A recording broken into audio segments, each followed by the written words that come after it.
हाय, Netflix पे Kota factory season 3 आ गया है and that is the last episode, last season of Kota Factory. इसमें इन्होंने बताया है कि जो वैभव है वो प्रिपेयर कर रहा है और उसके साथ में बाकी के सारे फ्रेंड्स हैं उसके, वो भी सब प्रिपेयर कर रहे हैं।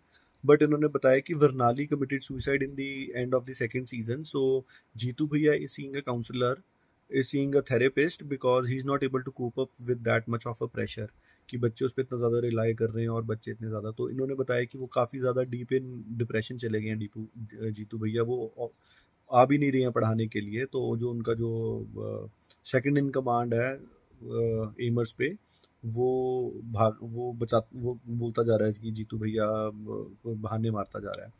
तो धीरे धीरे करके उन्होंने बताया कि कैसे कैसे प्रिपेयर करते हैं, वही सभी है जैसे जो हर बार होता है कोटा फैक्ट्री में, कि ये हो गया वो हो गया, ये तैयारी होगी वो तैयारी होगी। एक नई टीचर इन्होंने रखी है केमिस्ट्री की, और साथ में रोशेज तो है ही है मैथ्स के लिए। तो रोशेज जो है वो इसको बोल रहा है जीतू को एक एपिसोड में कि हमें एक कंसंट्रेटेड ग्रुप बनाना चाहिए बच्चों का, जो जो टॉपर्स हैं उनके, सिर्फ उनके लिए, क्योंकि रैंक तो हमें भी at the end of the day बताना ही है। तो ये इन्होंने बताया, और इन्होंने बताया कि जो एक इन्होंने बताया कि वो नशे करता हुआ जो उदित होता है, क्या नाम है उसका, वो गिर गया है, और उदय उदय गिर गया है और उसके पेरेंट्स आ गए हैं वहाँ से। और जब इन्होंने मेंस का पेपर दिया सबका क्लियर हो गया है, उदय का भी हो गया है, जो कि एक्सपेक्टेड भी नहीं था। उसके बाद इन्होंने एंड में बताया कि जब पेपर होना, असली पेपर एडवांस का जो आता है पेपर, उस पेपर के टाइम पे वैभव जो है वो गलत सेंटर में चला जाता है और गलत सेंटर से वहाँ से वापस आके सही सेंटर में वापस आता है।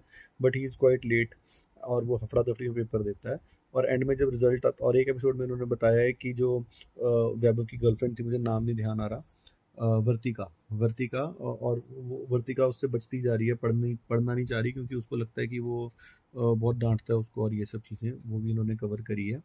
और इन्होंने एक एपिसोड में बताया कि जो वो था इसका बाल मुकुंद मीना जो है लड़का, वो जो है वो भी थोड़ा सा वो पैसों के अभाव में चल रहा है, तो वो खाना खूना नहीं खा रहा है और ये सब चीज़ें कर रहा है। तो उसका भी एक एपिसोड में इन्होंने कवर किया है।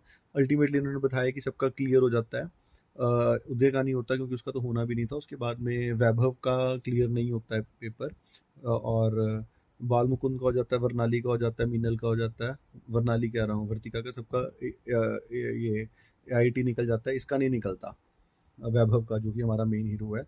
एंड में उन्होंने बताया है कि जो जीतू भैया हैं उनको मिनिस्ट्री की तरफ से आया है कि ये एक इंटरव्यू देता बताया, और जो इंटरव्यू है किसी सेक्रेटरी वगैरह ने सुन लिया है, और वो बोल रहा है कि ये इंटरव्यू देखने के बाद आप वो कहता है कि हमें आपके जैसे लोगों की ज़रूरत है बच्चों की लाइफ बेटर करने के लिए, हमें ऐसे रिफॉर्म्स बनाने हैं, ऐसे सोल्यूशंस बताने हैं। तो वो पॉलिसी मेकिंग में जीतू भैया जा रहे हैं, जहाँ पे वो लार्जर इम्पैक्ट, ये लास्ट सीजन था, तो उन्होंने बताया कि जीतू भैया जो वो लार्जर इम्पैक्ट करना चाह रहे हैं बच्चों की लाइफ में। ये 100 200 500 बच्चों की लाइफ से कुछ नहीं होगा जो कोटा में आते हैं, वो इन टोटलिटी पूरे राजस्थान लेवल पे जो है बच्चों के, छोटे छोटे बच्चों से लेके बड़े बच्चों की जो लाइफ है उनको इम्पैक्ट करने के लिए वैसी पॉलिसी मेकिंग में जा रहे हैं। तो ये विन विन बता दिया जीतू भैया का।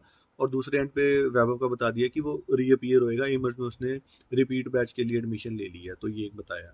तो अच्छा शो है। पहले 2 सीजन ज्यादा अच्छे लगे थे मुझे, ये वाला थोड़ा सा डाउन लगा, बट अच्छा शो है, मजा आता है देख के। ओके।